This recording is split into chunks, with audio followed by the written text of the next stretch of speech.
C. Joseph Vijay எனும் நான்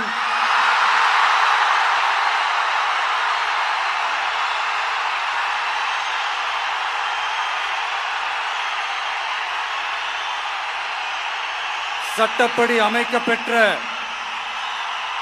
இந்திய அரசியல் அமைப்பின்பால் உண்மையான நம்பிக்கையும் மாறா பற்றும் கொண்டிருப்பேன் என்றும் இந்திய நாட்டின் ஒப்பில்லாத முழு முதல் ஆட்சியையும் ஒருமையையும் நிலை நிறுத்துவேன் என்றும் தமிழ்நாட்டு அரசின் முதலமைச்சராக உண்மையாகவும் உளச்சான்றின்படியும் என் கடமைகளை நிறைவேற்றுவேன் என்றும்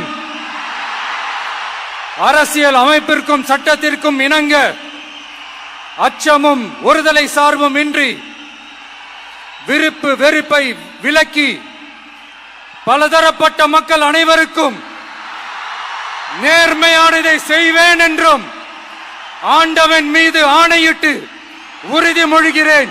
சட்டமன்ற பேரவையின் உறுப்பினராக தேர்ந்தெடுக்கப்பட்ட சி. ஜோசப் விஜய் எனும் நான் சட்ட முறைப்படி நிறுவப்பெற்றுள்ள இந்திய அரசமைப்பு சட்டத்தில் உண்மையான நம்பிக்கையும் பற்றுறுதியும் கொண்டிருப்பேன் என்றும் இந்திய நாட்டின் இறையாண்மையையும் ஒருமைப்பாட்டையும் நிலைநிறுத்துவேன் என்றும் நான் மேற்கொள்ள இருக்கும் கடமையை நேர்மையுடன் நிறைவேற்றுவேன் என்றும் உளமாற உறுதி கூறுகிறேன்.